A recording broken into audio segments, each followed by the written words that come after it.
Lu tahu gue umur 20 asetnya miliaran. Lu lihat screenshotnya gue, mobil gue mewah-mewah. Lu tahu kuncinya? Saham. Dan sekarang gue pengen ajak kalian semua kayak gue. Cara yang gampang banget, gue punya webinar 7 hari berturut-turut di mana gue akan kupas habis bagaimana caranya kalian jadi kaya. Nope, kunci kaya ada di buku ini.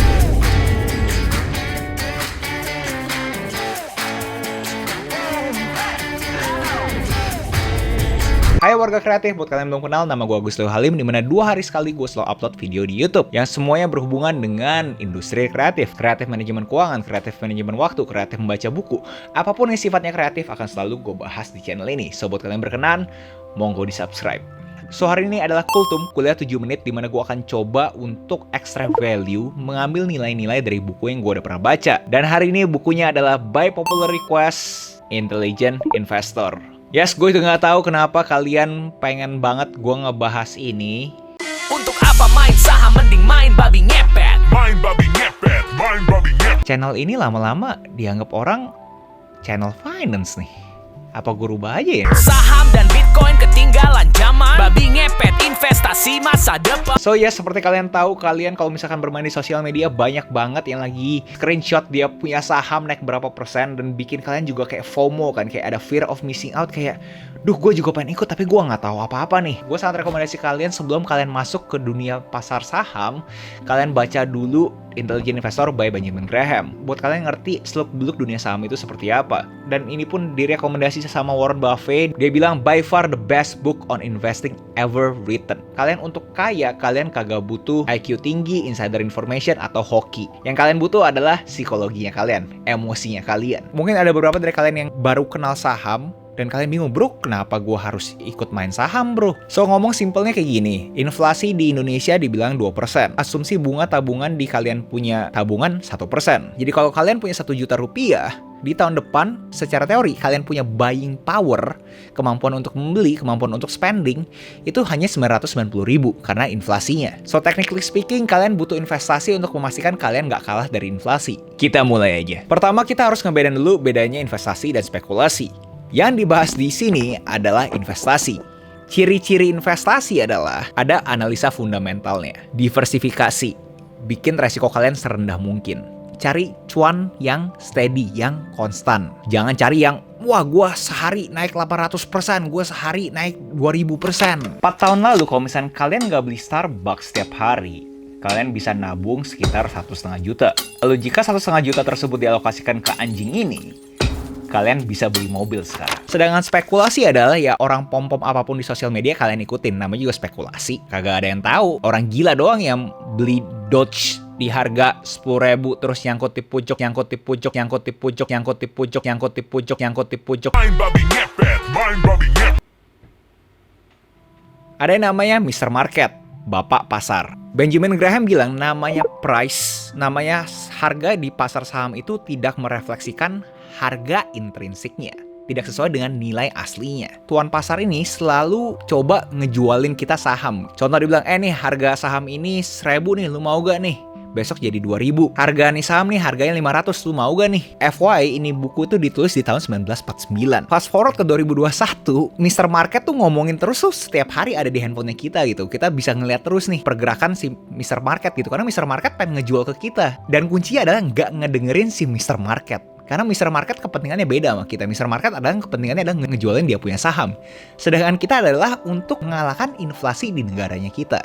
Ada 2 tipe investor di mana aktif dan pasif. Yang aktif itu dibilang enterprising, yang pasif itu dibilang defensif. Kita bahas dulu yang defensif. Jadi defensif itu nyarinya yang aman-aman aja. Dan karena ini ngomongin di Amerika, dia rekomendasiin banget 50% dari savingsnya kalian alokasikan ke bonds, obligasi, dan 50% lagi ke stocks atau saham. Dan dia rekomendasiin karakteristik saham-saham yang kalian pilih kalau misalkan kalian itu defensive investor. Pastikan ada diversifikasi, cari 10-30 company. Dan kalau bisa jangan sampai terexposure ke satu industri doang, mungkin 3-5. Cari large company, dan di mana di buku ini bilang adalah at least 100 juta US. Tapi ini kita ngomongin di 1949, dan ini konteksnya US. Cari yang conservatively finance, di mana cari yang current ratio-nya 200%. Asetnya 2 kali dari liability-nya. Dividen, kagak pernah miss untuk bayar dividen ke pemegang sahamnya 20 tahun ke belakang. Tidak mengalami earning deficit atau rugi selama 10 tahun ke belakang. punya earning growth atau pendapatannya selalu bertambah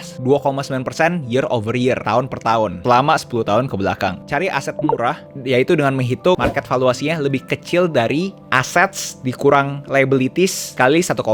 Dan pastinya cheap earnings, PE-nya, price earning ratio-nya itu di atas 15 kali. Kalau kalian tipenya yang nggak mau rugi, yang nggak mau ngambil resiko terlalu banyak, udah stop di sini, udah nggak usah nonton video ini lagi, udah keluar sana. I'm not leaving. I'm not fucking leaving.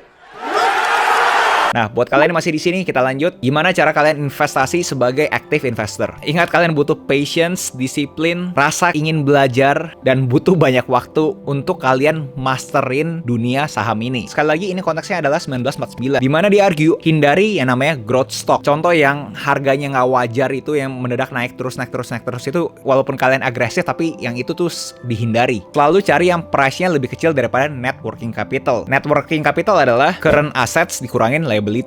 Cara kalian pilih stok kalau misalnya kalian active investors. Diversify dibilang sum, mungkin ya 3-5 perusahaan.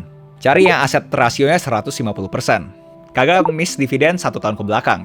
No earnings deficit, nggak rugi selama 5 tahun ke belakang. Kagak butuh earning growth, tapi yang penting penjualannya nggak turun dari sebelumnya selama 5 tahun ke belakang. Cheap assetsnya kita hitungnya market cap harus lebih kecil daripada assets dikurangin liabilities dikali 1,2.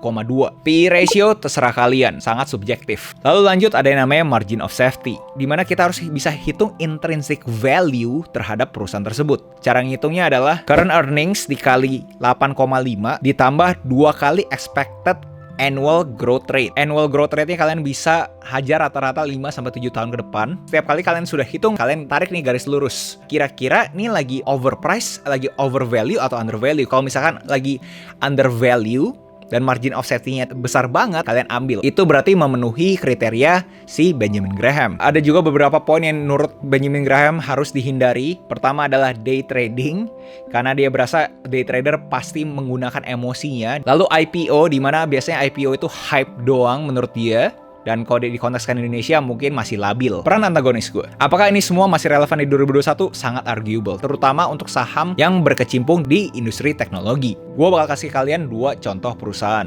Ada saham perusahaan A, ada saham perusahaan B. Saham A di 2020 punya penjualan 680 juta USD.